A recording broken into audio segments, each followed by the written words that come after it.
So welcome to the first ever RotBox Podcast.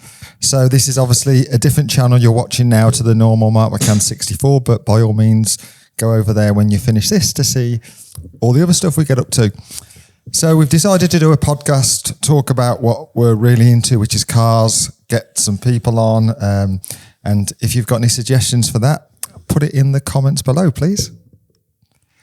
No, that was a good start. That was solid. Crikey, it's hot in here, isn't it? 10-10. Yeah. Like, I suppose I'm not sure what date you're going to be watching this, but I think it was 36 degrees out here today. It's been a hot one. We've been filming all day. We've had a few mishaps. Jordan went down first. He was first man down, fell out of the van and twisted his ankle. No. Nick was first. Technically, Mark was first because he's always had a bad back. True. True. So I've got just Let's basically. just put it this way. I'm the only one that's okay. But secondly, I'm also glad I'm not sat here with you lot in string vests. Like on holiday. Yeah. Yeah, so Nick smashed his thumb to pieces yesterday trying to change a wheel. And Mark was really helpful. He got his finger stuck in the tyre and I didn't realise. And he did say, Mark, I got my finger stuck, but it took a bit to realise what he said. And by then he'd dislocated his other thumb trying to get it out. It was actually really, really funny, but Nick didn't find it funny. And then he spent all night in hospital. Sat in A&E, waiting hours and hours.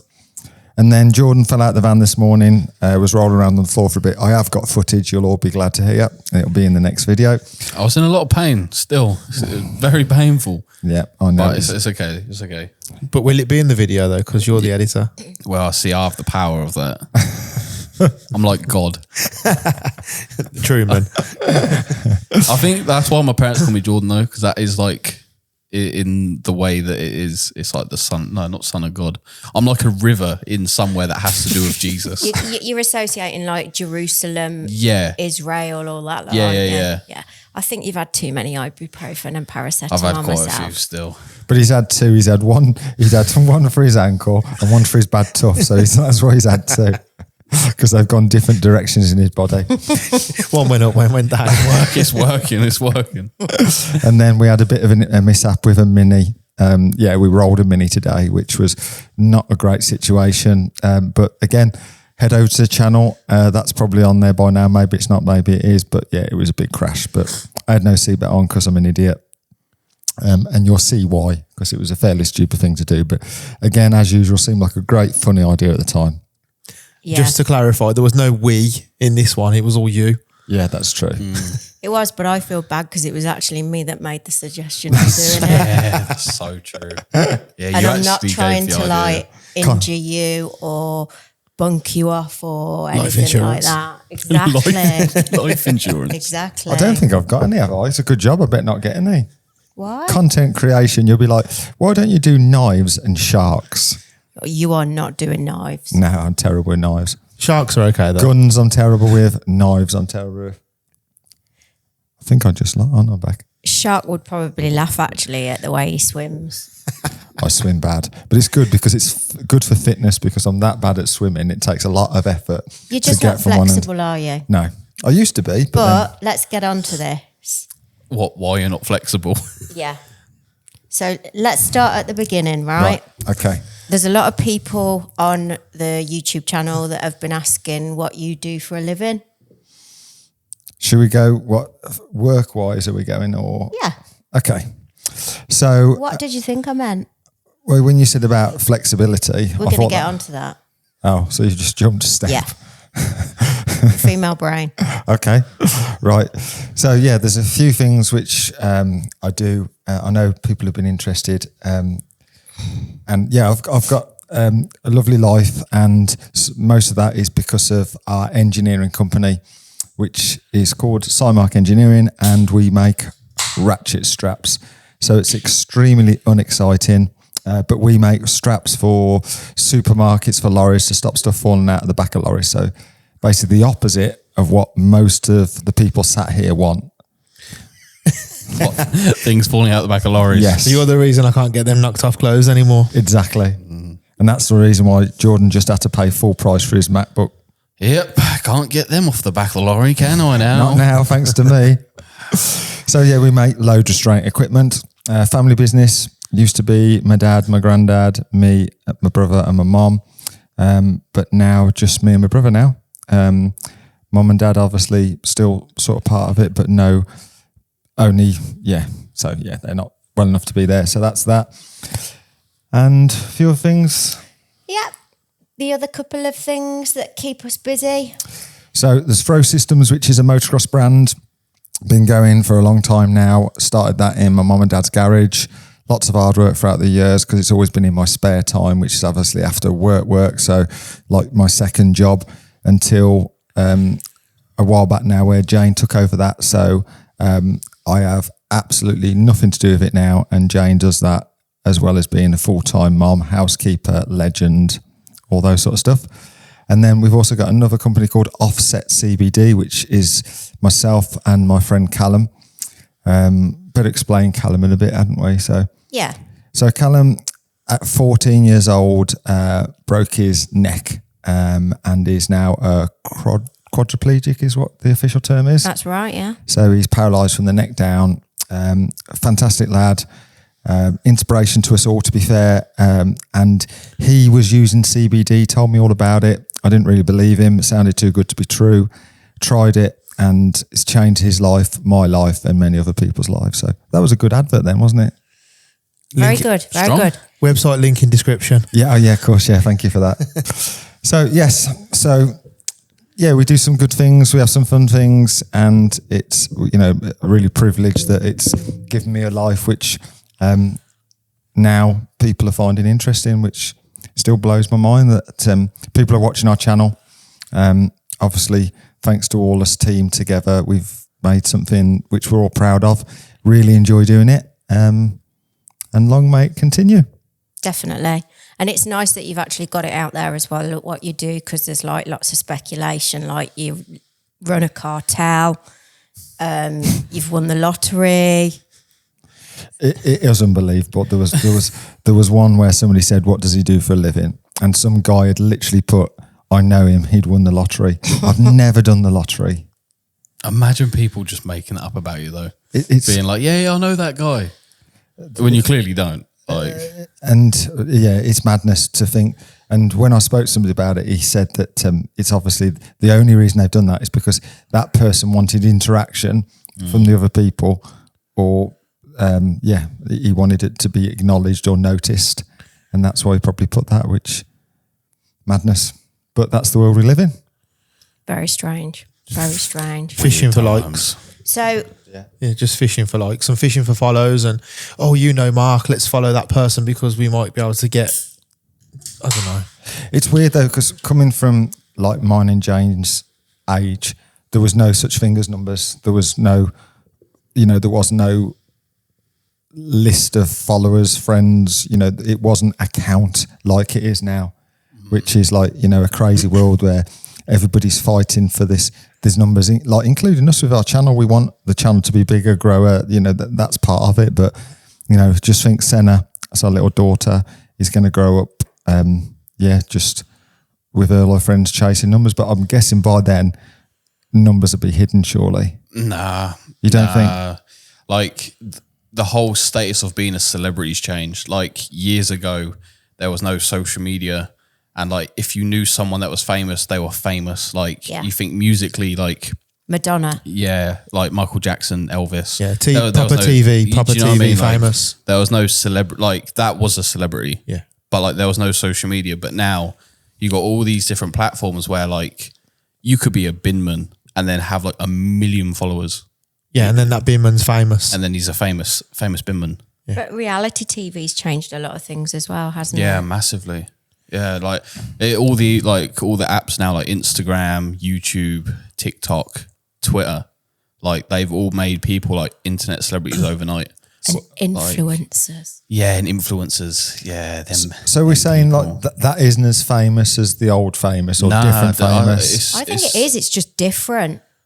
I don't think it holds the same weight. No, it don't hold the same weight. Like back then, like being that famous, like you really were famous. Yeah, everyone knew. But like now, it's so easy to get famous that it doesn't hold that same weight. I don't think anyway. I think as well, there's a lot more famous. There's famous in certain categories. Yeah, Yeah, I was just about to say the categories. So, there's way more categories because obviously people have the choice to watch their interest, and there's famous people in their interest.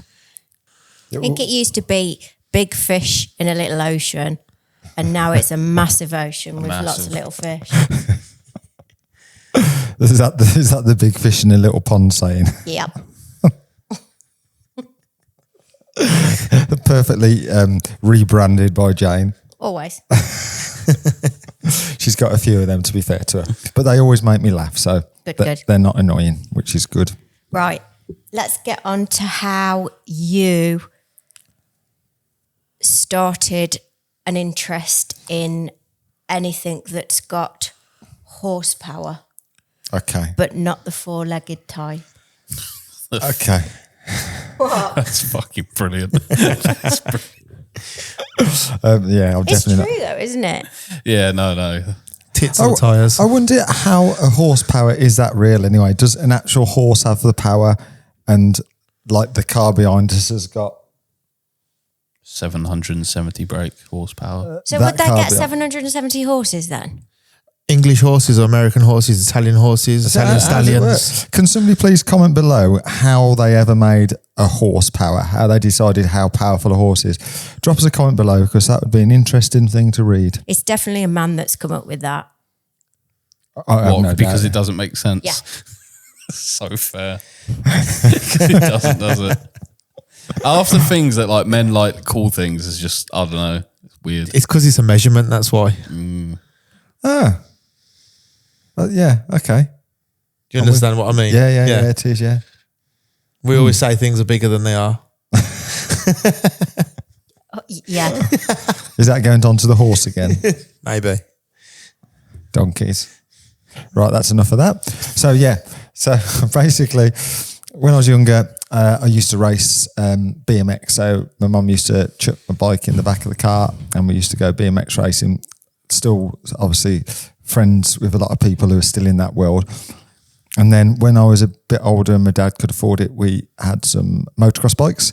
Spent a lot of time racing motocross, a hell of a lot of motocross years, resulting in a ridiculous amount of bad bone breakages, which now makes Hospital visits. a lot of operations. And that's why I'm not the most flexible. I walk weird, I stand weird, and it's all because everything's broken so many times. Wouldn't change it for the world. Really, really good. Some fantastic friends from that. And then when my body would no longer allow me to do that, because after I raced on a Sunday, I literally couldn't get up the stairs till I had to basically crawl up the stairs. It was not a good situation. I was that bad. And then since then, I've had a knee replacement, done loads of work to make myself better, got a lot more flexible, raced my buggy, and now all I do is break my back. So, Yeah, but you didn't break your back buggying. So how did you get onto buggying then? Because the motocross was breaking you. My friend Justin did basically with the buggying. They used to, and hopefully they bring it back. You could go borrow a buggy at a race meeting for the day. And I went with my friend Justin to a place in Oxford, and then I was just passenger for him. He was having to go, and by the Thursday afterwards, I'd bought one. Carry on with that story. Yeah, so This is where it Something starts. juicy's coming, isn't it? Yeah, I feel it. actually, sorry, no, that's wrong. Right. So what happened was I went in the passenger seat with Justin, loved it. So then Fletch said to me, next weekend, you can borrow it. So I was like, happy days, spot on. Obviously thinking, I've raced motocross. I'm relatively fast at motocross. This will all be good. No problem whatsoever. And I rolled it on the very first lap. Really? Very.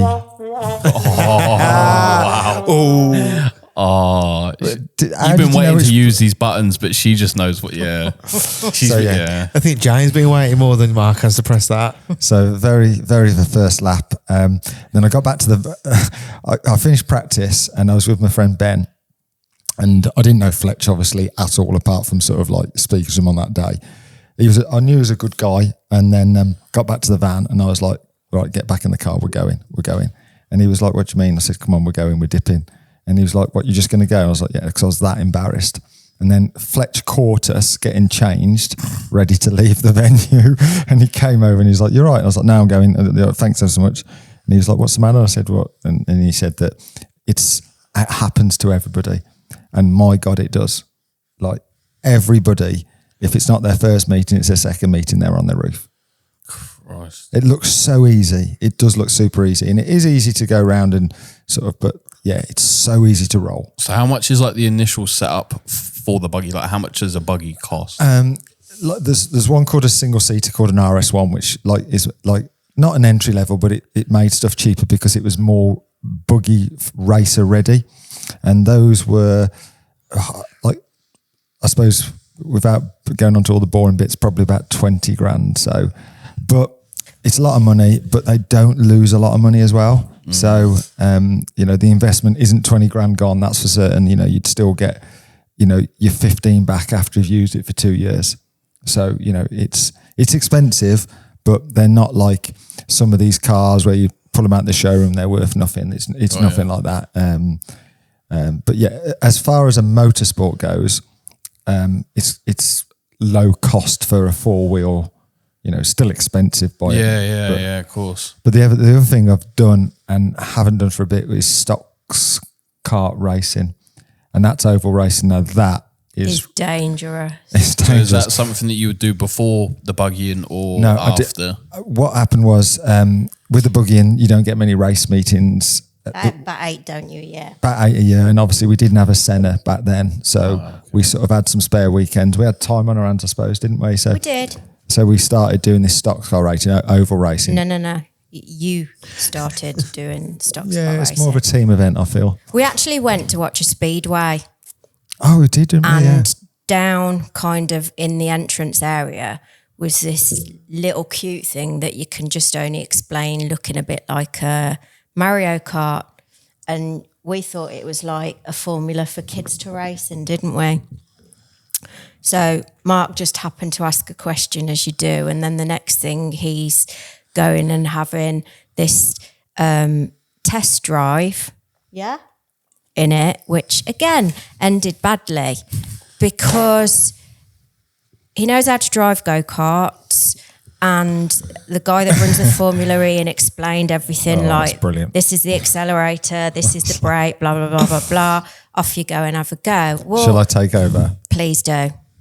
So, bearing in mind, I've just met this man. He is a legend, by the way, Ian. He's like Fletcher, runs the buggy, and great people. And he was saying to me, like, mate, so this is and I was like, yeah, I'm good. Like, I've obviously been go-karting and stuff, but he doesn't know anybody is. So he's like, this is the accelerator, this is the brake. I was like, yeah, I'm good with that. And he's like, okay.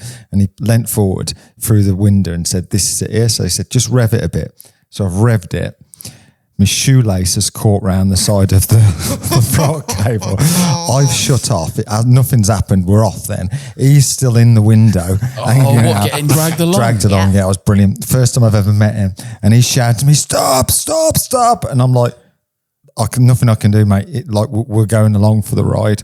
And I'm trying to unhook my shoelace.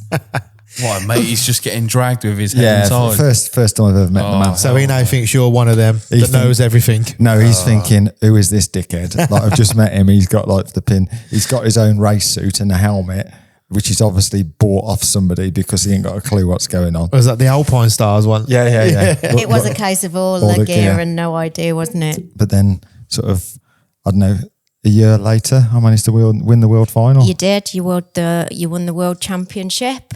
And so yeah, that was a good, and that was a day where, because of the buggy and how wet it is and muddy it is and slippy it is, it was a day which was horrific weather, wasn't it, at Stoke? And I did some real different things compared to other people because I understood the mud and I understand about vision and like seeing where you're going. I did some very clever things in the race when there was cautions, and I took the lead on 2 laps from the end and won it. You did. You did amazing. Do you want to just mention the rules in that stocks carts as well? Yeah, it's quite limited, to be fair. Like, there's a lot of limits on the equipment, which is very good. Like, you've got to have this. Basically, everyone's in the same thing. So, like, there's so many restrictions. It's brilliant. So going to that start line in the same thing. Very few things you can change. But then it's basically, it's called full contact racing. So you can literally go down this, like into a corner and just smash the person in front of you out the way. And as long as you're not attach them when they hit the wall, you can put them into the wall. So you can go as hard as you can and then last minute come off them and then go into the wall. And that sounds ridiculous, but if you do that, you know it's coming back. And there's a lot of sort of people upset each other, and then there's like tit for tat. A lot of targets. A lot of karma by the sounds of Yeah, a lot of targets on the back. And then you sort of like, you have a few moments with people and think, that was the same person as last week and the week before and then the week before. And I've never been very good at this. And Ian used to say to me, you've got, and it's weird, like there's some of the tactics they use. One really interesting tactic is, say you spin and you're at the back and you need a caution, a yellow flag, because then the race gets neutralised and you can catch everyone up. So if there's a good driver will come up behind somebody, smash that person who they've caught up into the wall to cause a yellow flag. So that's how ruthless. That's how ruthless. And when you think about it, that's just mad. But that's part of this, the tactics, which obviously I'm not very good at because I don't like particularly smashing people into the barrier into hospital. But yeah, because it hurts. Yeah, it happened to me, didn't it? So it did. Yeah, we were on a double head. No, it was a 2-day. It was event, at Stoke, wasn't it? Up at Stoke. I was current champion, so current world champion. You get a gold roof, which is an absolute privilege. Went to this race meeting. Like I suppose at that time I was as good as I was ever going to get in that formula, wasn't I? I was doing really well. Yeah. I won. When you win the world final, you have to start at the back. So for the next year, you have to start last. And that's like half a lap. It's a big behind, distance behind. Like the first. Is it a timed thing, or is it you have to get in front of everyone? Just you've got 10 laps. It's reverse grid, so the slowest goes at the front, fastest at the back. Okay. So it causes chaos. That's the whole point. Yeah. And there's a couple of people who like are exceptionally good at it. There's like one particular guy, Danny Nunn. He is unbelievable. And when he was a gold roof, he used to win races all the time for fun from behind. Like he'd start half a lap behind and still win in 10 laps. It was just unbelievable. So I thought that's obviously possible, and I'd never done it. And it was coming to the end, just about a year. And that day I won from the back, and then I won the next race from the back. And then at the end of the day, it was just before the following year's world final. So I could have tried to retain my title. They did a thing called a joker. So basically, instead of being half a lap, you start even further behind. So you need a lap behind. And if you win, then it's like a legendary thing. You know, you're so far behind and you get extra points and all that lot. And I was doing that on the last race of the day. I was coming through really, really well. Whether I'd have won it, I doubt it, but like I would have been close, coming through fine. Ended up hitting with somebody who sort of like I've always had a few sort of like run-ins with, and ended up in the wall really, really hard. Ended up getting cut out and then spent the next week in hospital, back brace, and then I had I was paralysed, I don't know, 3-4 minutes, something like that. So, yeah. It was horrible because like we'd just found out that I was pregnant as well, hadn't we? Yeah. And, it was tough. And you were just... I was embedded in the wall, and I remember the cart still running, and I thought first thing you do is turn it off. You've had a crash, turn it off. So I went to turn it off and I realised, shit. You just couldn't move your arms, could you? I can't turn it off. And then I was like, oh. And then I was trying, and everything was fine. Everything was working. I was horrendously winded, couldn't breathe, but I just couldn't turn it off. And then I thought for a minute, I thought, oh, no problem. And then I thought, shit, nothing's moving. Nothing's working here.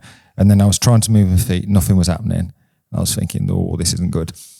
And then I could just about move my feet. And then slowly I could just about move, like when everything calmed down, I managed to get, like, stuff's just started working again. And as it happened, it was no problem. But I had a real nasty, the break, my vertebrae squashed really bad and went into like a triangle. And the sharp bit went into my spinal cord.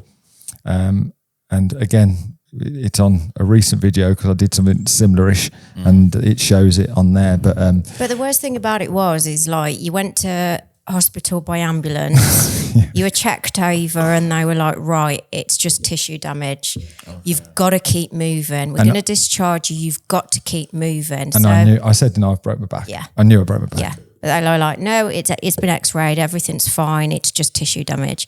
So go home, take ibuprofen, take paracetamol, but just make sure you stay mobile, because if you stop, you'll seize up and like the pain will kick in. So woke up the following morning, and you were in agony, weren't you, to be fair, but you thought, right, I'm going to do this. So he literally picked a bucket up, and I can remember it as clearly as anything. He was walking around the back of the house, and he was picking stones up, filling this bucket and disposing of the stones. And the next thing is the phone rings, I answer it, and it's the consultant from the hospital saying that basically they'd missed seeing this fracture on the x-ray. They're not sure whether it's a stable or unstable, so we need to get him back to hospital as quickly as we can and as carefully as we can. So while he's in the garden picking up stones, bending the back? Yeah. Exactly. So like we had to drive back up to Stoke Hospital then. All I remember is you hanging out the bedroom window going, stop moving, stop moving. And you were still pregnant at this moment? Yeah. It wasn't a good day. But it was just, like... Well, the journey then, I remember going on the journey up to the hospital. You were like, please don't go over the potholes. Because I was just don't scared. Don't clip the curb. I was just scared. Watch the wheels. At any chance, I was going to be paralysed. Nothing's changed. Nothing's changed there, do you remember what they said though? They said the spinal team will be waiting for you. Yeah. So spinal team will be waiting for you. Come straight to hospital. So we get there. So we go there, and I'm like, okay, so I'm like proper shitting myself every time we have to brake or anything like that, thinking I'm going to be paralysed permanently. And we get to the hospital, and I'm expecting like a team of people all stood by the front door. Like Casualty with the bed coming out. Yeah. No, like there was none of that. TV. None of that. No, I was then sat in A&E. Well, I was sat in the flipping waiting area for about, I don't know, an hour. An hour waiting for Matey. Yeah. Then Matey come out, and he was like, oh, sorry, I didn't realise you were here. So I was like, right, I did tell everyone. I was like, no, okay.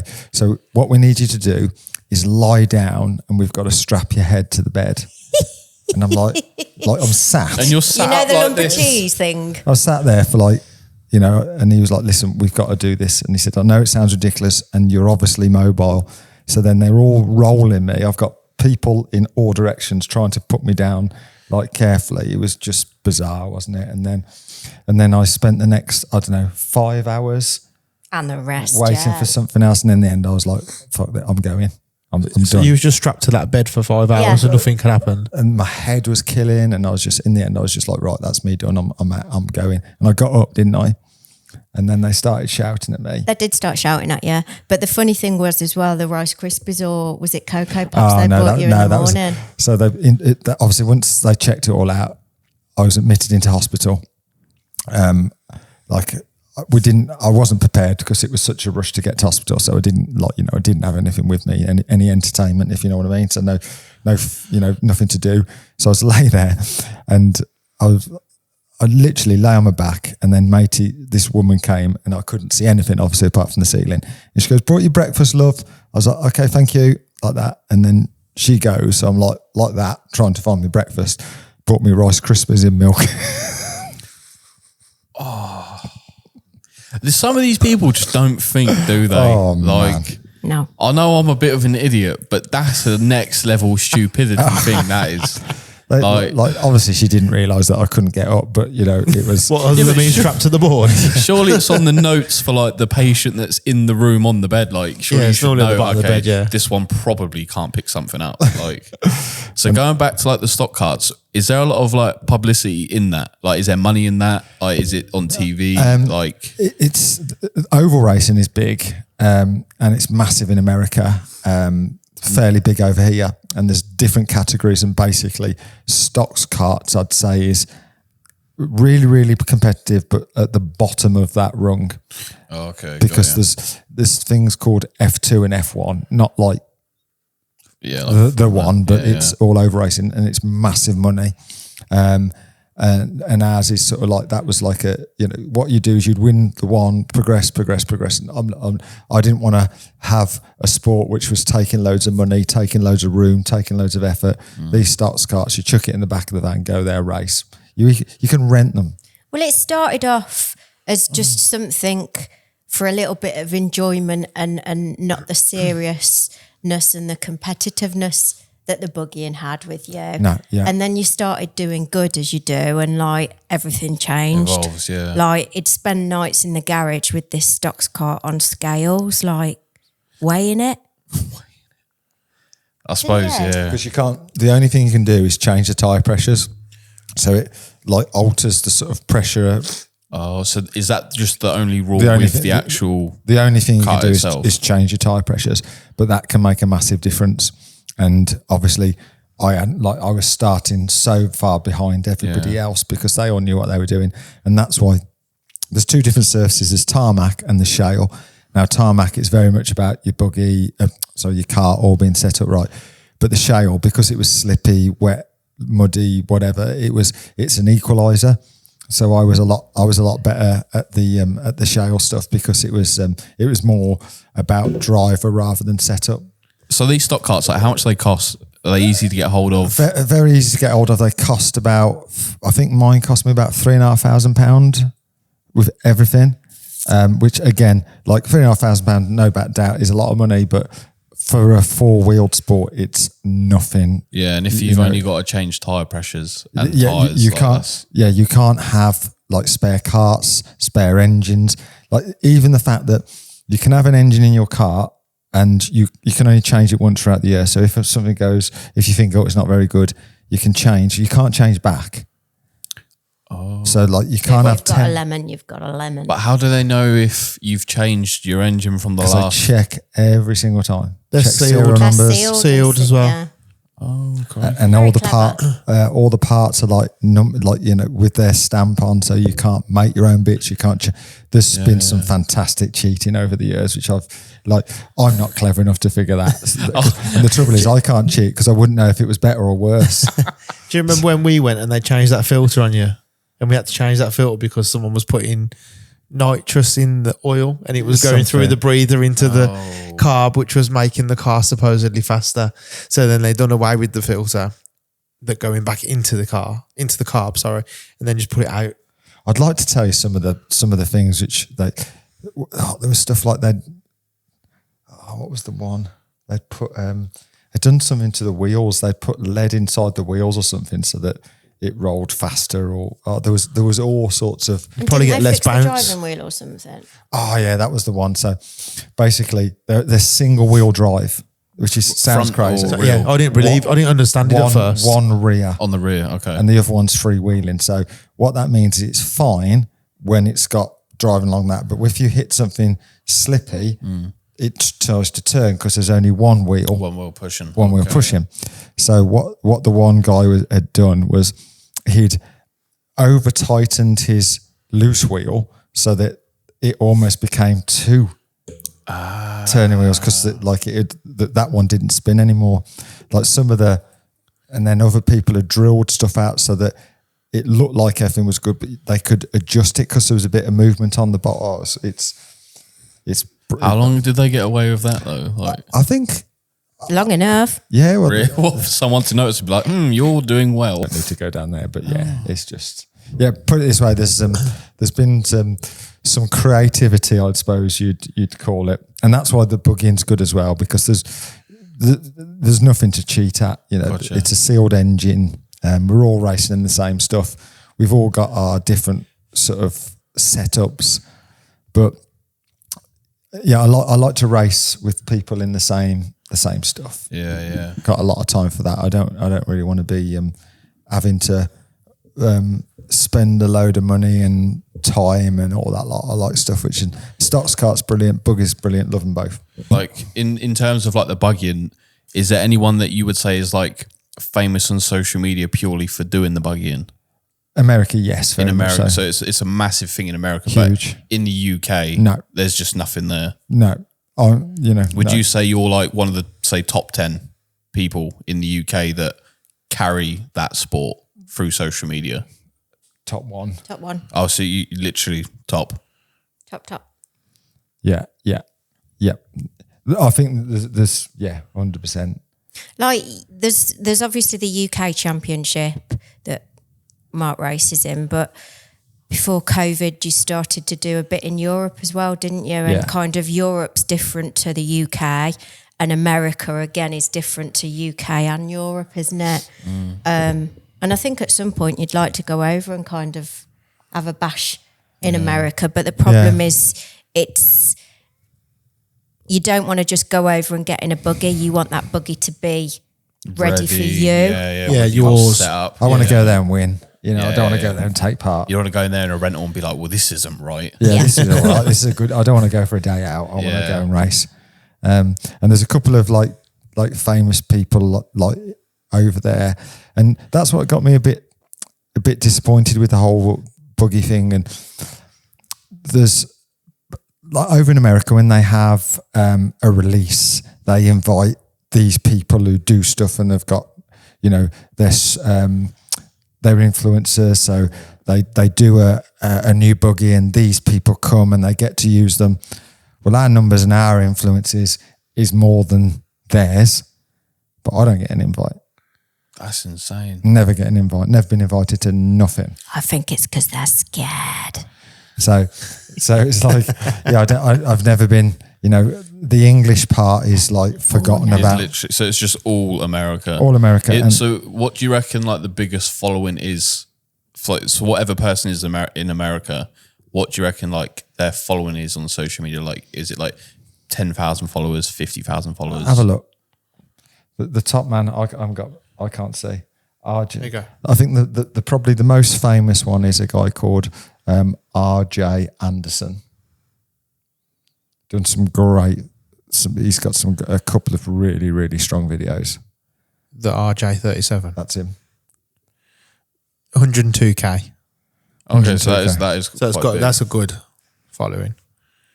Yeah, so he's been doing that for years.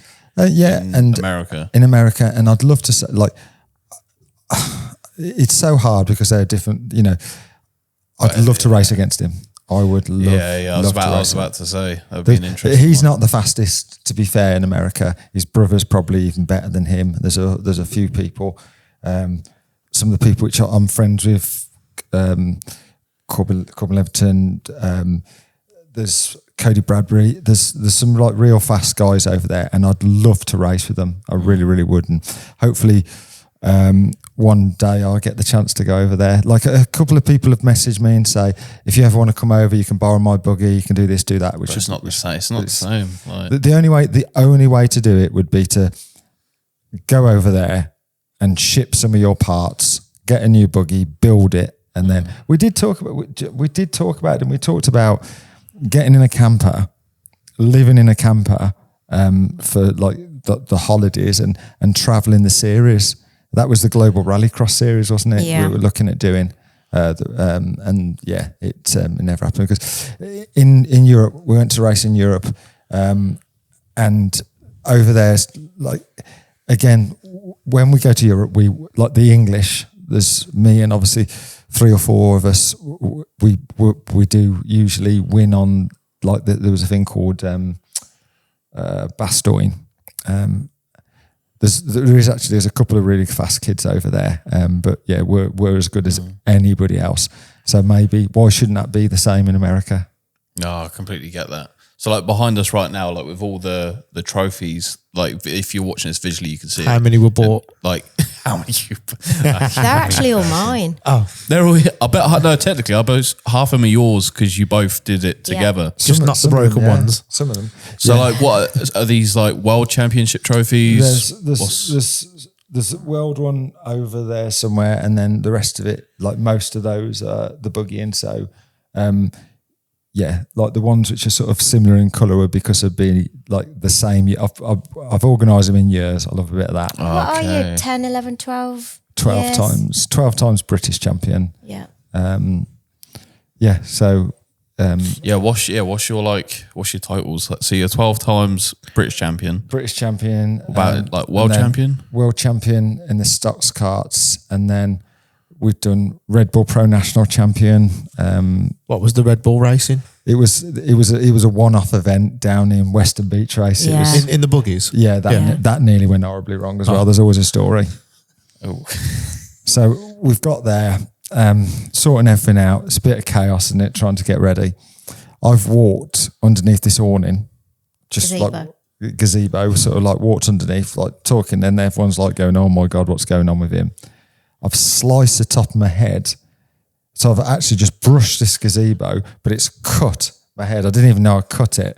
And there's blood everywhere. You look like that Scream mask. What, just And it just wouldn't stop. Oh. So then trying to get it to stop, wouldn't stop. They wouldn't let me race. But obviously it was just going all in my eyes anyway. Yeah, so then I decided that I tried to get it stitched.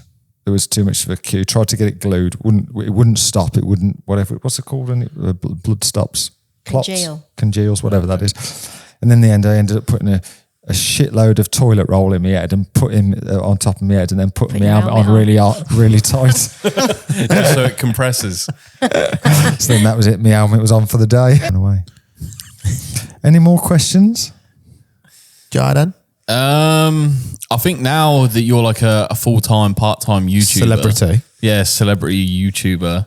Influencer. Like, what's your plan longevity with it? Like, are you looking for it to blow up, become massive, to change like your normal week as such? Because like right now, still like we film videos like Friday to Sunday, but then during the week you're working a job, 9 till 5, wife, child. Like in terms of time, like you do a lot. Yeah. I think. Do you know what? We've always been busy though. Yeah, we've never been a sort of sit down, that's for certain. But I think the difference is like the messing around and the stuff that you're doing now, you're doing it behind camera. Like it's actually documented. Senna, you know, if the sun was shining on an evening, we'd probably be up at Donington razzing around the track in the Clio or... Yeah, doing a track, that poor car. I'll go off track. I had a Clio 220 trophy and I bought it for the sole reason to track it. There was no other reason whatsoever that car existed. She was called the Slut. It was called the Slut. Treated it like it as well, yeah. Like there was not a time I came into this drive without the handbrake. No. Like literally that was part of my trip home, was handbrake turning into the drive. Never used to turn it around on the drive, always on the grass, just spin it round. And we went for this, me and my friend Tim went to Donington Park for the track day. I got there, all my work stuff was in the back. I had to leave it underneath the table with the signing on because I thought, oh God, I forgot to take that stuff off. So me and Tim were going round. I cooked the brakes, obviously, like flipping 10, 20 minutes, well, an hour later, the car was done. Like brakes were sort of like faded, everything had cooked, stunk. So I was like, okay, kill everything as usual. So I went to the place. I said, any chance I can just have that? And the photographer was there, and he was like, oh, what car are you in, mate? And bearing in mind there's Ferraris, Lamborghinis, like all sorts of race cars on this track day. I said, oh, don't you worry about us, mate. We're just in a little Clio. And he was like, the yellow one. And I went, yeah, the yellow one. And he was like, oh my God, have I got a photo of you? And I was like, he took out this picture and there's a yellow Clio with black wheels with on fire brakes. Oh, wow. It looked like something from Le Mans 24 Hour. They were like bright orange. And I've still got the pictures. Fully cooked. Oh, absolutely on fire. I'm mad. Totally on fire. Yeah, we need to do a track day in the Clio and my McCann, because I've got a McCann, so you can take the Clio, I'll take the McCann. That'd be a great day. Yeah. It? A great. We will do because we can film it as well, can't we? Yeah, just Donington though, because it's close, or somewhere easy. Donington's easy. Yeah, somewhere easy to go. So I suppose do you know what?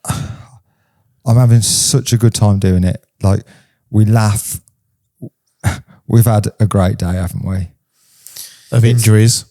Yeah, I was just feeling my foot throbbing under this table, but it's all right. The painkillers and everything is keeping me well. High as a kite. Yeah, I do. Yeah, I feel good. We have had some great days, and like when we go to shows, when people ask for selfies or it's mad. It's mad. Like I really am. I suppose statistically middle-aged. Easy for you to say. And why anybody would be slightly interested in my life and what we do. And yeah, it's been good, and I enjoy every single second. And we've gone to some great places, like, you know, us all going to Carwow for the day. You know, sat there, and I'm on the start line. This is before I knew them as people. And I'm sat there, and I've got Matt Watson the one side, and I've got Yanni the other. And I'm like, There's people we used to watch. It's just crazy, like, you know, and they are normal people and now friends, but yeah, it's like everyone. Everyone's normal people, aren't they? But you sort of, they're sort of like heroes, celebrities, whatever you want to call them, but they're all just normal people, the same as everybody, all just normal people. But yeah, like sort of the when we were at that first time we went to Carwow, I was like, wow, this is yeah. And then, of course, obviously they asked me to do a warm up for the tyres, and true to form, I definitely did a warm up. Mark did a mark. Yeah. I think that they had a rule where you weren't allowed to do that, and then I think you just did it, and then ever since then they just start. I've seen it in videos now constantly, like, oh, let's warm up the tyres, and then doing donuts. Can we put a picture on the screen of that photo where you can't actually see where I'm going? Yeah. If you got it, I've got it. Yeah. So we'll put a couple of pictures up now, and yeah, you can see from the photo. I did just basically absolute idiot, and there's a footage of Connor and all you hear is say, he's taking the piss. Do you know what? You're not an idiot. You're just you. Like, you enjoy your cars. You don't abuse your cars. You use them to their full potential. I know you're looking over your shoulder. I know. And like, obviously, the whole dirty RotBox thing is kind of, there's a big bone of contention behind that, isn't there, really? Yeah. Like, you either love it or you hate it. But Mark's background, kind of racing, muddy tracks and everything, it's all fitting, really. It's always been off-road, hasn't it? It has always been off-road for you, and it always will. But you do enjoy your other cars, and you love people to also enjoy your cars along with you. And you're very humble with that. Yeah. I've had a Lamborghini. I've been lucky enough to have a Lamborghini for a long time now. And when we go shopping, like, we don't go far. We haven't exactly got an extravagant life, have we? So we're always busy. So like a Lamborghini trip out would probably be to the supermarket or to the Chinese takeaway or something like that. And you'd get out of the car and then go back to the car, and there'd be like people everywhere taking photographs of the car. Nothing to do with the driver or who you are, just the car was beautiful. And people would, like, I'd be embarrassed to go back to the car to start with. And when you got to the car, people would say, do you mind if I take a photo? And I always used to say, if it was not my car, I would take a photo. You know, like, I'm a massive fan of cars, and the cars I've got are beautiful. And yeah, join in. That's what I'd do. If it wasn't mine, I'd be taking photos. Yeah, especially that Ferrari. That's the best look. The Ferrari's going to get me in trouble, I'm pretty sure. Wow. You're still waiting. But I think the thing is as well, with expensive cars, when they're all clean, polished, detailed, blah, blah, blah, blah, blah, people are respectful and they don't touch them. Yeah. Like, yours is no different to that, other than the fact that it is dirty. And I think the fact that people at a previous show have decided that they're going to kind of do a smiley face on it or write their name on it is very disrespectful. Yeah, it's that shock factor though, because when you see it, a lot of people think, is that a rat? Oh yeah, a lot of people said, didn't they? Yeah. And then the people touch it, but then they realise. But it's like, in my head, I think if I've already seen that someone's written or drawn a smiley face, that's a big indication that, okay, it's not a wrap. I'm not going to touch it. I mean, you shouldn't touch it anyway. Like, it's not your car and your property. You shouldn't be touching it. Amazing that car. wicked Subaru. That car. When me and Ryan first met you, right, and I remember you were showing us around the collection of your cars. I remember seeing that Subaru and like it had been driven, but like I don't think you had driven it to the extent of what you do now. Like there's bumpers. Like when I see it, it was immaculate still for what it was. When I first saw it, was mint. And now there's like bumpers missing. There's bits missing. And like every time so I it just see keeps falling off. It's like deteriorating. But do you know what it is? He wants it to look like a buggy. Yeah. I do think that's the difference between seasons here as well. Do you know what I mean? Like spring and summer's dusty. But yeah. Autumn, winter, everything's clean. Yeah, because like, so when me and Ryan, we met you, I think it was winter time. It would have been, It must have been winter time. Sort because, of autumny, wasn't it? I don't ever remember my summer looking like that at Surreyland. Like, it weren't like that. I think, it was winter time we met you. Yeah, winter time. So like the stuff that we were doing then, it didn't look as bad as what it was. Because I think now the dust, everything just looks ridiculous. Yeah. You do know he does it on purpose, though. Oh, no, I gathered that.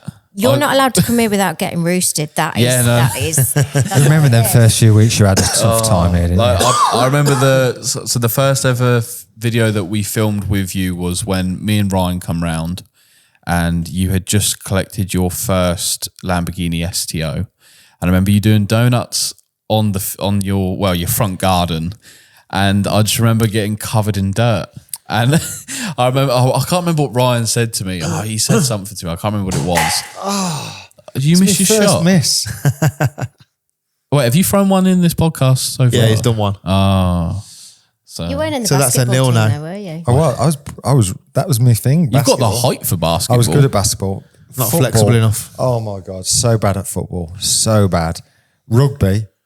We're going off topic, but there's obviously always a story. Me and my mate Mark Haywood, I used to hate rugby that much, and he used to hate it that much. I used to wait till somebody was just about to flatten like me, and I'd throw the ball to him, so that at the stage where he was just about to be nearly killed by some bloke who was way bigger than everyone else in the. Making it sound like American football. I hated rugby, hated football, hated school, in fact. School was shit. You used to skive and go and ride your bike, didn't you? We used to have a Puch Maxi Sport, it cost my friend 50 quid, and we used to put 50 pence worth of petrol in it. And 50 pence of petrol used to last a long time in a Puch Maxi Sport. Like we just used to go rallying around it all. Scrambling. Yeah. Used to just going around as much time as I could on a motorbike. No interest in school. And that's not what people should do, because school's important. But for me, I hated every single second. I feel like a lot of people I know that like didn't enjoy school, they've done well in the life after leaving school. They're a lot more creative, I find, because I didn't really like school.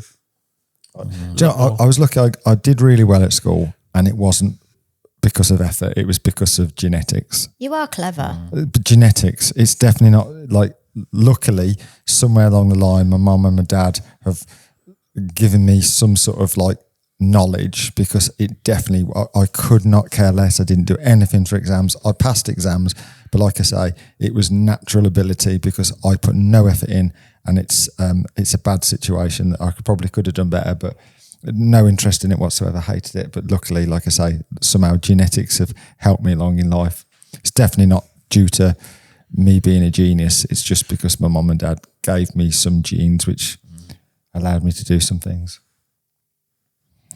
Maths, I'm good at maths. Again, no reason. Yeah, you're a businessman. You got to be. No reason why I'm good at maths, but I am good at maths. Times like tables. A good countdown conundrum, Oh don't yeah, you? I'm good at the countdown conundrum. But horrific at English. Terrible at English. Yeah. I am terrible at reading, writing. Pronunciations. Terrible. Terrible. Spelling. I got an A in engineering, and that was because my granddad, who's now died, obviously it was back then, it was 100% on that one. No, it was about 80% of it was practical, and you had to make something, and my granddad did it for me. So my granddad got an A in engineering, but I just got the certificate. And Can't blagger. oh, crikey. Yeah, so thanks, granddad. So when you met me and Ryan, were you into YouTube? Like, did you know who Ryan was when you met him? Not a clue. Not a clue. Yeah, I didn't know who Ryan was, and yes, I watched YouTube. You watch YouTube after? No, before as well, but not To that extent. I watch YouTube for things I was into, but not people. So I'd have never watched a person. Yeah. Like, you know, your Nelt Boys, you know, all these people, your Danny Duncan. Yeah. You know, I watched Car Wow when there was something on which I liked, and I watched, you know, but I didn't watch a person. So I didn't really know that there was such a thing where... So I suppose you were just watching things that catered to what you were looking for. Like, say if you was to buy like a new car, you would type in Car Wow Lamborghini, and then you'd watch that and be like, oh, okay, cool, that's that. But there was no key person or a celebrity or influencer that you type in and watch. No. And then obviously the first person I watched was Ryan. Yeah. And then from the conversations I had with Round You, they said, you need to watch Danny Duncan. Yeah, so of course. That's why I found Danny Duncan. So it was Ryan and Danny Duncan. And then I'm a big fan of the Deegans. I bet you're not sure if you know who they are. No. I'm a big fan of the Deegans. Who else do we watch? Tommy Searle. I like watching Tommy Searle, and Billy Bolt's brilliant. Like, yeah. But our dynamics of watching YouTube have completely changed. Like you say, like I would never have watched anything on YouTube other than learning how to do something if I don't know. And like now to follow people and like seriously be interested in channels like Matt Armstrong's. It's like having your own TV show. Yeah, that's definitely. what I love about YouTube. It's like you can create the content that you want to create, that you want to watch back.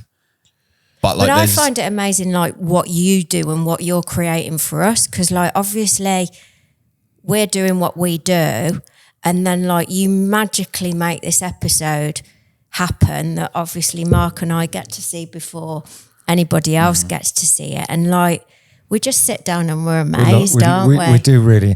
When you say there's another one up, we're like, yes. Do you ever like sit there and watch some of the old videos like now? Yeah. Like, do you ever look back and think, Senna likes too, doesn't she? She says, I want to watch this one. Yeah. And do you know what? Yeah. Do you know what? And people say, I've heard people say do you watch your own videos? I watch them all the time. And I watch them for the simple reason is because I want to learn and I want to be better. And I thought it was to get your numbers up. That's exactly what I was about to say. can you just press working on that repeat? watch time? This is a true story now. When we were on holiday. Oh, it's brilliant. I told John about this. He thought it was genius. Yeah. When we were on holiday, obviously you've got the TVs in the room, and like the first thing that we always do is make sure that Netflix is on there. And like Mark switched the TV on and he's like, oh my God, there's like 2 people that have left their login signed in still. So straight on it he is, like Mark McCann 64. So like while we're down at the pool all day, every day, back in our room are our videos, like from start to finish, just one after the other after the other. Two new 100%. subscribers. Yeah. And now matey, whoever he was, I can't remember his name. I can't remember his name, but every time he goes onto his YouTube, like recommended channel is me, Matt Armstrong. It was genius. So that was got to get the numbers up. But yeah, I definitely watch ourselves. And you're getting into stuff like you say, like Matt Armstrong and that, you know, that bloody Aston Martin. Yeah. I'd have never been interested in watching like a smashed up car be brought back to life. Yeah. But like you love Billy Bolt as well, don't you? Yeah. Enjoy watching Billy Bolt. Yeah. And obviously Danny Duncan, you're a big fan as well, aren't you? Yeah. So yeah, stuff which I'm enjoying getting into, like watching people vlogging and and becoming. I enjoy speaking to other people who do it as well. Yeah. I like to, there's, and I realise now how privileged we are to be doing it, and I really do mean that, because like from reaction when I see people, so many people watching this now want to be a YouTuber. It's a big part of, like, you know, people used to want to be a racing driver, or they wanted to be a professional sportsman or whatever. And now I'd imagine YouTube as a chosen profession must be. Yeah. It's become a job title, hasn't it? Yeah. And it must be probably, I'd imagine, would you say the most wanted job? I would think so. Like above a footballer, I'd have thought. I don't know. I remember when YouTube kind of first started to not like pop, but it was there. Like it was growing. Like a lot of people jumped onto it, but no one really realized that you could make money from it. Like there was only a few people that kind of clocked on that, oh, I could make money from this. Yeah. So like, you know, going back, let's say 10 years ago, like people were like pulling in like millions of views, but making loads of money, but no one really knew about it. Yeah, and then when people started to go, hang on, you can make money from YouTube, people started jumping on it. And then people were making money from YouTube. And then the more it got apparent, like I can make a living out of doing something I enjoy, more people jumped onto it. But the thing is, you can't just create a YouTube account and go, right, this is going to be my job. Because there's so much work and effort and time that goes into creating videos that like the average person might not be able to achieve. Like, because there's a lot that goes into it. Yeah. Like there's a hell of a lot that goes into it. There's so much behind the scenes that you don't see with setting up the track, setting up the cars, getting this, getting that, making sure we've got all sorts of stuff ready to go and like safety first. For you, for you, Nick, like you've watched a lot of YouTube. Yeah. Like you've watched a lot of stuff. Then when you met, I suppose the first time I met you was at D-Max. Yeah. So I raced you in Ryan's RS5. Yeah. You had your C63. And then I won. Did he follow you? I bet he did. Don't know. Who, Jordan? No, he didn't. He's ruthless. I had never been in the car. Ryan's like, do you want to take up the track? I jumped in it. And the first thing that happened is he pulls up next to me and he shouts, "Oi, Ryan." I put the window down because they're just tinted. And he goes, "You're right, Jordan." I'm like, "Hey, man, how's it going?" He's like, "Do you want to race me?" I'm like, yeah, sure. No worries. And then he goes, "You know, you got like a big bulge in your tyre." And I looked down and went, I looked down and I went, "Do you reckon that'll be all right?" And he was like, "It's up to you." So I rang Ryan. I said, "Ryan, apparently there's a big bulge on the tyre. Like, are you sure about this?" He went, Ryan's walked the other side of all the way from the other side of the track to come and check it for you as well. And he was like, "Well, if you want to do it, just do it." And I said, "But it's your car." He said, "I'll come check it." He come down, took one look and went, "Just send it up there." And I was like, "All right, no worries." Like jumped on the thing. I'd never been on a track like that in my life. Never had done it. I see the light go green. I see him shoot off. I'm like, oh yeah, right, okay. It was so bad.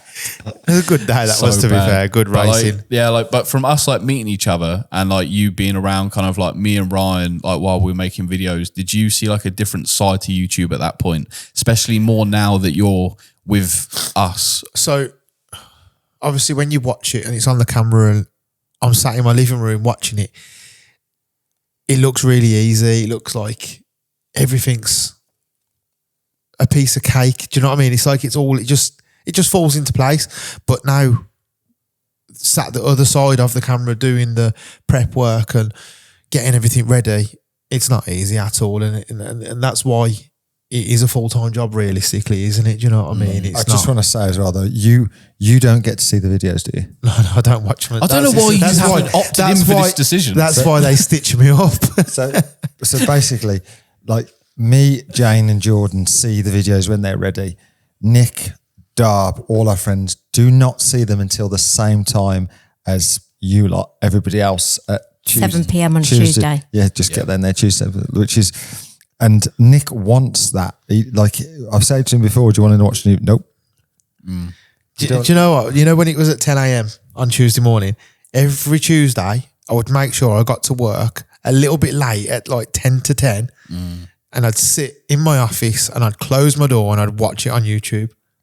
On the screen or the... Yeah, on my computer. The PC. On my computer, yeah. And even though I'm in the videos and I'm helping with the videos and I know what's happening and what one's due to come out, I still watch it and I still like, yeah, that's a good video. That is. Yeah. Do you know what? It's gone by so fast that I forgot we even were uploading at 10 a.m. Yeah. Like we used to do 10 a.m.s and then we moved to the 7 p.m. Yeah. That feels like it's flown by. It's mad, isn't it? That's insane.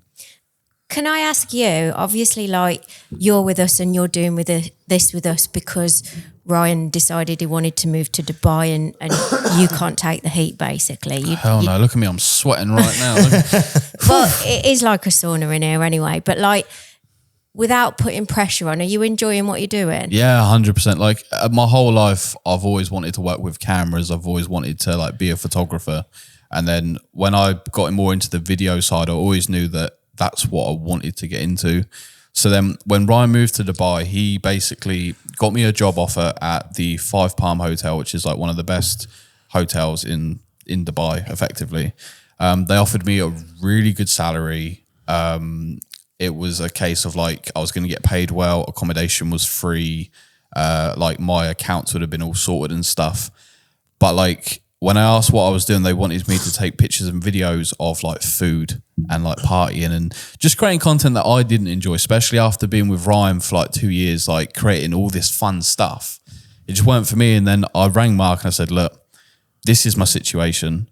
If you want to start a YouTube channel, like now is your time to do it. Because effectively, if you don't want to do it, I'm going to Dubai, I'm doing this.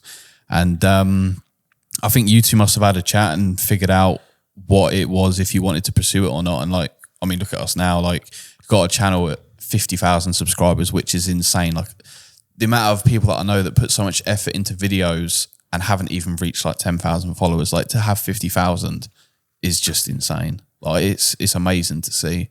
But yeah, I totally enjoy it. Like at the end of the day, I'm with good people. It's good energy. Yeah. Get a bit of that in. But I'm around like good people, good energy. Like the content we do is always fun as well. Like there's nothing, like I don't ever come here thinking, oh shit, like it's work. Because it is work, but like, I don't come here thinking, oh, it's work. Okay, I've got to do this, I've got to do that. Okay. Like it's fun.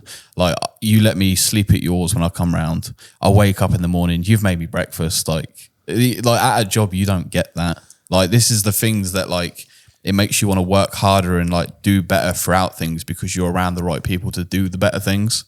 Whereas if it was like, you know, I'd come in and you'd be like, oh, you can't stay here. I've got to like get a hotel. And then I'm here for like 3-4 days. I'm back forth. I'd be like, shit, this is just like a job, innit? Like there's me, I'm coming in doing this. And then I don't enjoy what it is. And I'm not going to put it's not that I'm not going to put as much effort in, but it's like you put more effort in when you feel like you're valued more. You're not going to enjoy that effort you're putting in as well. Yeah, like that's the thing. Like I've worked with so many people that like I've poured like my heart into it. And it's never really like, it's not that it's paid off, but like I've never got that same rapport back that I'm kind of after. Like if I do something, I think, fuck me, like this is awesome. And then you say, oh, yeah, it's all right. I'm like, oh, you're the wrong person I want to be working with. Man, jobs that I've turned down just because I don't want to do it because I know I'm not going to enjoy it. Like I feel like it's a good place to be in. Like it's a good headspace to be in. But I think you've always got to enjoy what it is you're doing. Like if you don't enjoy it, what's the point in doing it? That's the way I see it. That's nice. It's just a waste of time. Senna adores you, doesn't she? So Dorden. There's no J, it's just Dorden. And what about you, Nick? I mean, obviously, like you've got your own garage. Like Mark and I didn't know you, did we, to start off with? No. And like the first time I ever heard your name was Mark had gone over to the factory in the White C63. Oh, yeah. Was doing some donuts. I got you out of a shit situation. But what was it, a bracket or something? No, there's a little bit of metal like hanging out. Every time we go there, it gives me anxiety. Yeah, I looked at it the other day when we were there. There was a post there and somebody knocked the post over. So somebody in our place cut it off, but they cut it off with a nice dangerous bit still. Look, basically a beautiful trip hazard, tyre wrecker just in the middle of the car park. But basically you came over in your car and you donated your wheel, didn't you? Yeah. So that you could finish doing what you were doing and get back. And like Mark came home and told me that and I was like, he's really driven over and like given you his wheel so that you can carry on. And I just thought it was amazing. It was around Christmas as well, wasn't it? That was at the start of the YouTube channel. There wasn't much of a following. There wasn't much, like there wasn't a lot to say like to the table. And like the first thing that I did was, I'll ring Nick because he used to transport all the cars back to our house. So because I supplied a load of cars to Certyland. You were the only person I knew that I could call in this situation and be like, shit, like I hope you pull through. And then he was like, yeah, I'll be there in like 5 minutes. Where are you? And like check the maps and it was literally 5 minutes away. Yeah. And I looked at Mark and said, oh, I've got a friend here that like can sort it. And like we're kind of like stood there being like, is he going to show? Like, is it going to happen? And then he comes through, like does his thing, Like you even changed it, didn't you? Yeah, you yeah. stood with your hands on your hip. You stood looking at your camera. I'm just filming it because I looked at because originally like we were filming a car review. It didn't go to plan, and like when that happened, I said to Mark, I was like, "No, we got to film this. This is funny." And then as like you had finished, you just started drifting. Like it was the sickest exit. It was a good exit. Of like a random person in the video at that point. Yeah, it's like it was brilliant. Yeah. I think there was even comments about that being One mechanic. One guy said best exit by the tyre fitter or something along them lines. Yeah. It was, but that was the situation where, true to our form, there was a car with no jack, no spare wheel, no wheel nut, just everything not. Went to the van, opened the van up, no jack, everything missing. And then next thing you know, this guy turns up, not just to change the tyre and then go and get us another, he brought a wheel. Yeah, Off of my your C63. Yeah. Like Nick turns up with a wheel, and then we're like driving home on somebody else's borrowed wheel, which was an inch smaller than all the others. And you still did a donut on it. Of course, we have to finish. We have to finish the video. I did ask you if we could though, didn't I? No, you didn't. Did I not? Yeah, you did. Oh, okay. I was about to sound like a bad person then. Shit. Yeah, so I think we've just got a good thing going on, haven't we? Good, Yeah, like you say. definitely. It's a nice extended family. Yeah, And I it really kind of- enjoy it. It goes further than just you as well. Like obviously Kate Yeah. plays a big part in it Yeah, as well. and the kids and because- Chloe, and we're looking after Senna. Yeah, because Yeah. they were all And they here all- yesterday, weren't they? Yeah. Like everyone was here. Everyone was here yesterday, all playing in the paddling pool and playing on the trampoline. Trampoline, and like- yeah, definitely. And it's like, yesterday was a great day, wasn't it? Yeah. It was. We said that, didn't we? When we got into bed, that like it was a good day. Yeah, for you guys, obviously, you've got all this property, you've got all these cars, and in the past, I remember you telling me a story about how like your house got broken into, things got robbed, and you thought it was like an inside kind of job, effectively. Like it must be quite hard bringing people into your life this close. Yeah, Do you know what I mean? To get to that point, like 100%. I don't know how to explain it, but No, know you're what right. you We've like Mark and I have always said the same thing though. I'm a really good judge of character, aren't I? yeah, very. Like Mark Very, listens very. to me on what I get sucked in way. he too gets easy. sucked in way too easy, and I don't. And like I say, like the people that we have around us at the moment are good people. And like I say, it's like one big extended family, and we're all having a good time, and we're really enjoying it, and life is good. And I think that shows in the videos as well. yeah, Like you can tell, tell, like, you know, people. My friend, like obviously I've got my two best friends, which are Darb and Brett, and Darb knows everybody in the world, and Brett doesn't. Do you know Brett doesn't watch our videos? Does he not? Brett doesn't watch our videos. He can't be bothered to watch. Why does he ask me about me every time he sees me then? What's with that? Small talk. He I watched think the his last boys one. watch them, don't Yeah, they? his And boys they like- talk okay. about it, Yeah. and he kind of Yeah, It hones in on it. resonates. Yeah. It's there in the head. Yeah. he doesn't watch the videos. Because he knows some of the people that I like from my background, obviously with the BMX. When Yeah. I got chatting to him, he knew a lot of people that I knew. Like he knew Ryan from the BMX. Yeah, 'cause so he knew more about Because he knows Ryan than Danny. you did. Yeah, He knows Danny. Obviously, he was part of the mafia. I'm not even going to get into that. Yeah, but like Who? Do you know what though? It is a big world out there, but it's Very a small world. Very small. I think that's one of the things. It's like, I mean, for you guys now, all these people that used to say on TV, like you've seen Yanni on TV rapping cars, like you had a TV show and all that stuff. Is it weird now that you two are like close with someone that you once just saw on TV? Yeah, but like do you know, from the sports background which we've been in and through, I've always known sort of famous people, yeah. and I've always like known that famous people are normal people, Yeah, and the famous people who aren't normal people, I don't want to know those famous people anyway. So, like, yeah, it's They're people that you just don't want to. I think the most surreal thing is when somebody like points the finger and they're like, "It's Mark McCann." Yeah, like has that settled in yet? Like, I mean, you even got collared at the shop the other supermarket, day, yeah. weren't it? That's You're what I was Mark going to McCann's say. wife. I was just walking around Tesco's. I do also go to other supermarkets, but I was walking around the supermarket yesterday and like I just heard this, "You're Mark McCann's wife," and it flummoxed me. Yeah, because you It's don't just expect bizarre. it. Has it been quite like a big transition? Like since doing YouTube now, I mean, you've been at this for months. Is it weird how now a lot of people know a lot about you two and like obviously seeing you out in public, they say your name. Like, does it feel weird that you get that now? I feel honoured. Honestly, Yeah. I feel honoured and I love it. And It's a privilege, definitely. It is. And do you know, I learned really well from Ryan, the way he The way he deals with situations and like that, like, you know, and like the first thing I always say, thank you so much for watching. Like, thank you. Like when they go, oh man, you're amazing, you do this. And I go, listen, just thank you for supporting us. Thank you for watching. Yeah. And I mean that. And I love, but I feel honoured. And I don't, when people say, like we had a big one, didn't we, the other day when we were in Audi, those, There's about 6 of them, weren't there? 6 lads. just pulled up. We're You're in Mark McCann. How's it going, mate? I knew I was going to bump into you one day That's- soon. yeah, such nice lads. We were in Audi doing some shopping. Other supermarkets are available, and we were there, and it was just great. And then there was a girl in Morrison's the other day, of a supermarket. So we're going through them all, aren't we? Lidl, Sainsbury's, Waitrose. Oh, God, I missed out Asda. Sorry, Asda. Oh, Waitrose. Okay, all right, posh That's boy. at Sainsbury's either. Marks and Spencer's. Oh yeah, God. Do you know what that stands for?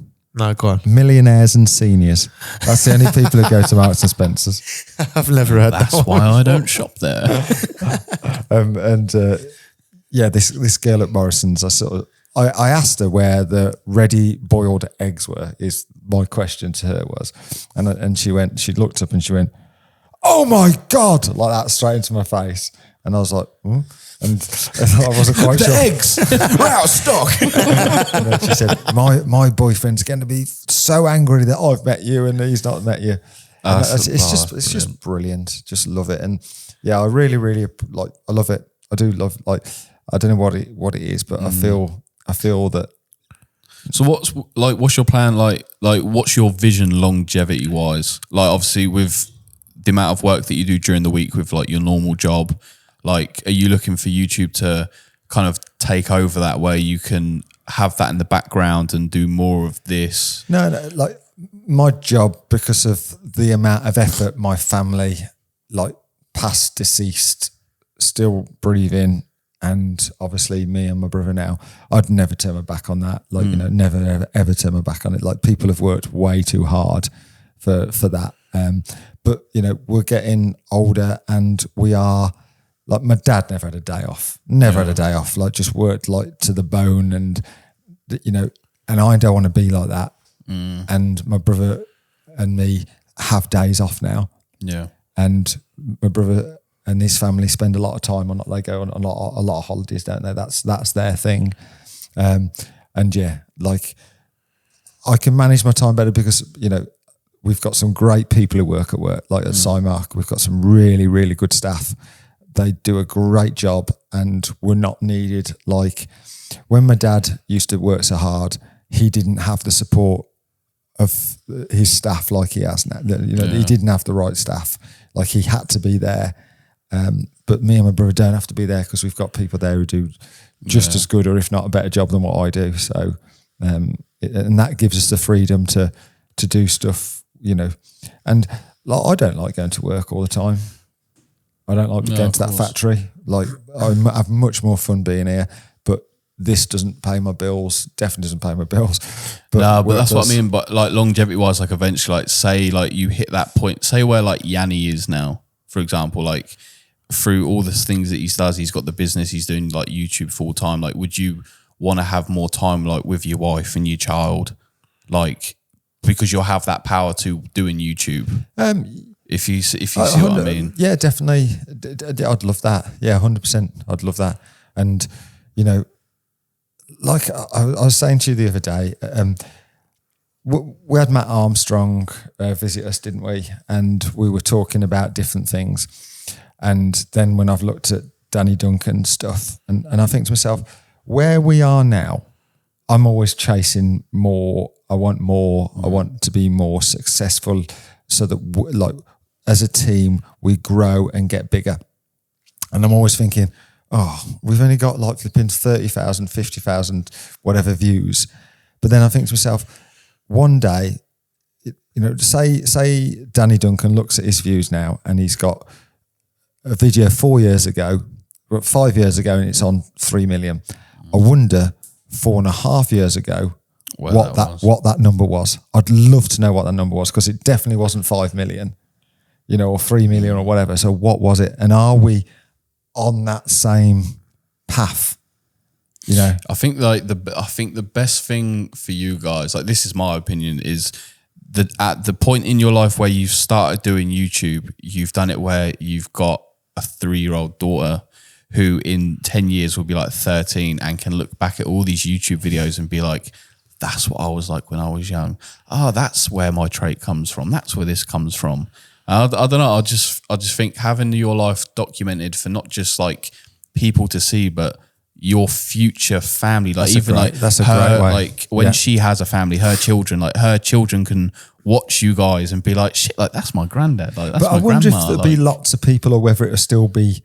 YouTube, I think YouTube's going to be massive. It's still going to be as it is. It's replaced daytime TV. That was a question I was going to ask. How many times do you watch normal TV? Never. And when I do, I'm like, we don't now. That's what I mean. Like YouTube's because it's a whole new world, isn't it? Yeah. Massively. Because you don't have to watch what they put on in front of you. No. So if there's something you want to watch, you search for that. Exactly. And you watch it. I'm watching the touring cars tonight though on ITV4. But like, do you know what I mean? Like if you would watch TV, like now they bring out bits where you can click on the TV, click on the channel, and then it will show you at this time, at this, on this day, like they'll be showing this. Yeah. And then you have to wait. Yeah. And you'd be like, okay, so that's when that's going to be. But like with YouTube, it's like, this person that I'm into now, they upload like 2 times a week, 3 times a week or something like that. And you know that you can go back to this and watch things, and you can even pause it. You can rewind. Yeah. Like TV, you can't, like now you can, but back then you couldn't. No. Like you couldn't just rewatch it, or if you wanted to do that, you couldn't do it. But then if you do want to rewatch it, you're watching it online. So it's technically like a YouTube anyway, isn't it? So like if you wanted to watch a Top Gear or a Grand Tour or something like that, you go back and watch it. But I just think it's a platform that's been around for so long, and it's got so much content and so much money and effort put into it. It will never die out because it's there. Definitely going to be around for a while. Like with TV, once it's there, unless they replay it, it's gone. You ain't ever going to watch that again. Like think how many channels on TV have died out. Yeah. Like do you remember like your children's programs, the things you used to watch when you was a kid? All that's gone now. If you want to see that, you got to go on YouTube and then hope that someone's uploaded that to watch that. Times are changing, definitely. But I think just to kind of wrap things up, like we'll carry on doing it as long as we enjoy it and as long as we keep receiving feedback that people want to see it. And we're not doing it for kind of reward or gains. And I think kind of because you're giving to us, it'll be our intention to give back. Yeah, I think that's a big part of our channel for the future as well, isn't it? That we are... I don't know how to say. We're in a really privileged position, aren't we? That that we can. I've never given my time to charity. I've never gone and dug a well in Ethiopia. I've never done the stuff which I'd have. You won't be able to because you're back. No, brilliant. But like. With this so far now, it's given us opportunities to help good people, and that helping is not because, like I said in a recent thing we did, didn't we? Like we've recently done something for a charity. On that note, you've got to go. Send us woke up. This is what it's like. Over and out. She's just left the bedroom. So yeah, we've done something with a charity, and the only reason we've been able to do this, isn't it, George, is because we get sponsorship opportunities, don't we? All the time. People want to sponsor us. We've always said no because I know that you guys don't want to watch it. You know, that's like one of the things that when me and Ryan met you and before you were doing YouTube, we explained to you that there's a lot of people that do YouTube to work hard to make the money to buy the cars and the objects and things that you have to then do videos on it. Whereas you've done it a completely different way where you've gone your whole life doing what you do. You've already got these toys and now you're doing a YouTube channel where you've got the toys to play with straight away. And you can enjoy them and show them to everybody. Exactly. Whereas everyone can enjoy them with us. For a lot of people, it's the opposite way around. They've got to build to get to that point. Whereas you've come into it doing it the way that you are now, which I think it's amazing because you don't really see that a lot. No, I don't think personally. No, definitely not. And that's given us opportunities now and in the future. Because we always said like so many other YouTubers accept adverts, and they accept adverts because that is their revenue. That's how they've got to pay their bills.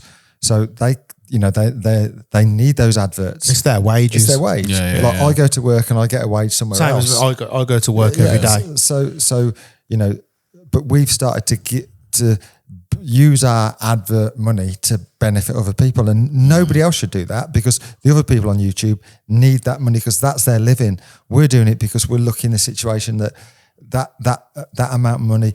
We don't want to do the adverts, but if we do, and you lot have got to sit through the adverts, then somebody else is going to benefit. So, and that's not us doing a good thing. That's all our viewers, fans, subscribers. It's just an opportunity that we're getting given that we don't want to waste. That's such a good way of putting it. That's the way to explain it. We don't want to waste it. Like, it might not be beneficial for us, but then if we can do something to benefit you guys, that works better for us. Like, if you can just sit there and just watch 2 minutes of an ad, but then you can watch one of your friends in this community as a subscriber that follows Mark to then get something from it. I feel like 2 minutes of your life to then watch someone have their life changed is I think it's pretty cool. Definitely. And one thing we're going to do is if you do have to endure those 2 minutes, that we'll make sure it's not going to be us just reading a script out. We're going to make it that, you find that hopefully find that ad funny. The ad has got to be something that you would still watch and be like, that was a funny ad. Yeah. Typical our style. Yeah. Just 100%. What an idiot! Why have you done? That's like, how did you even get the ad? How did they approve that? That's the thing, and that's what we said. We said to the first ad person, didn't we? We said this is what we're willing to do, and they're like, "Oh no, we don't want you to want to do this." And we're like, "Well, in that case, then it's not going to happen. It's not going to happen." So it really was our way or no way. Yeah. And it worked out really well. It worked out really well. And I think that's going to be our future anyway, isn't it? But if somebody wants us to do an ad, we're doing it our way because we know they get more watch time because we do it better. But then with the ads, like with the ads that we do, we make sure that the ads are still beneficial to you guys. Yeah. Like if, for example, a lot of the ads that we get are car related, and obviously this is a car and an entertainment channel. So it's something that's going to benefit you. Yeah, you don't really want to be doing like razors and things like that. Unless it's for £1 million, then I'll do anything.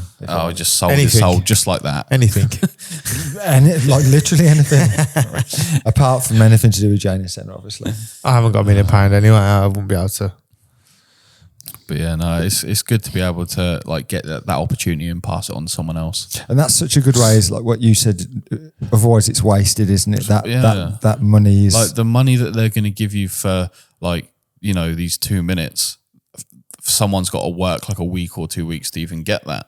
So it's like if you can give that opportunity to someone else, and it's it doesn't. I mean, it takes time for us, but then we're helping people that give us their time to watch what we do. Bloody hell, you're getting good at this tonight. The drugs have worn off. Yeah, that's it. Oh. The drugs have worn off. I'm back in the room. I'm back in the room.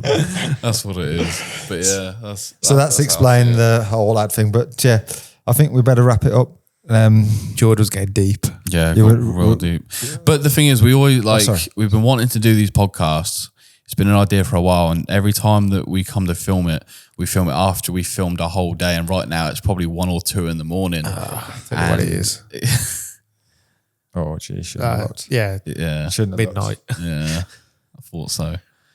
But we left last night late as well, though.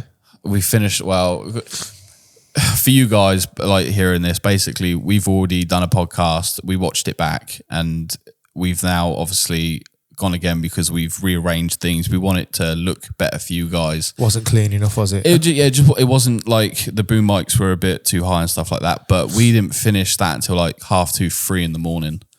And then that's obviously our time that we've put into it. And now we've done something again to make it like better. This is better as well. This looks way better. But even what we've talked about is better. Yeah. I think now for me, it's, the drugs have definitely worn off and I feel more alive. And like I know we said it earlier, but we've had a tough day today. Like weekend, my ankle is tough weekend. My ankle's throbbing. I can feel the blood rushing to the ankle where we've been sat here for. I'm glad it's rushing to your ankle. That's all I can say. It'd be a terrible day if it was somewhere else. You haven't enjoyed your day, haven't you? Did you take the right pills? I hope so. They weren't blue, were they? No, they were pink and white. I took 4. I don't know. Oh, no. I took 4. So does anybody else want to say anything, or are we going to say goodbye to these lovely people? Yeah, I think we've talked a lot on you, your background with your motorsport, the financial side, YouTube, the family life with you, Jayne and Senna. I think we've covered a lot. And we want to do more of these, obviously, but we definitely need your help. We really want this channel to be directed by you lot, Yeah, like we want you guys to ask the questions that you want to know. And also like for Mark, setting this up has been a massive outlay. Like everything that you see right here. I mean, if you're all the watching best of this the best, audio wise, basically. you can't see, but there's a lot of stuff here that Mark has funded himself. And if there was any sponsors that would want to get involved to help out with, the cost of right now it's just the cost of like editing and filming. If you want to get involved, that would be like massively appreciated. And how do they do that? Donate some money. Mark McCann 64 on Instagram. No, we have actually got we've got the website and everything's live now. So, and the email address is info@markmccann64.com. That's very professional, isn't it? Like a proper business. It's good. So yeah, like George says, if you why not? It's good and it's on there forever, and hopefully, we will get some good numbers. That's for certain. We'll keep it going better and better. And so yeah, make sure Instagram, send us a message on there. Like, tell us what you want to know. Instagram Mark McCann 64. Yep. You're still dosed up, ain't you? Yeah, but yeah, crashing, man. Where's them? After you said what time it is in the morning, it's like crikey. But then when we see these messages you send to us on there, obviously the next podcast we do, we can answer those questions. Yeah, definitely. Like or delete them. Yeah. Brilliant. On that note.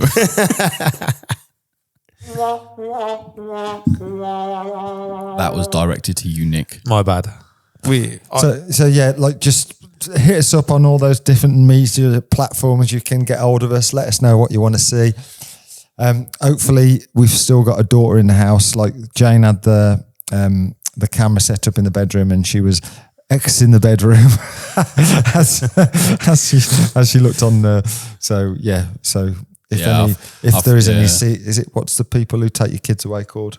Social services. So if there's social services are watching. Yeah, my kid is safe. Yeah. Please don't take away from us, because I do quite enjoy your time and company. I'd like to hope so. Got no choice now. Stuck with her. So thank you for watching.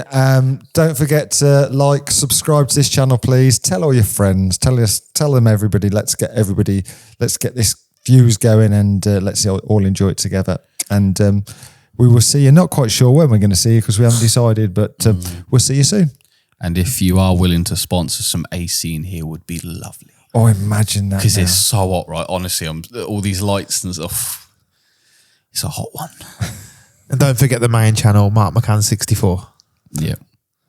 Over and out. Yeah. Adios. You stop stealing my words. Because you said it. Yeah. All right. I need another word now. I'll let you use it. It's fine.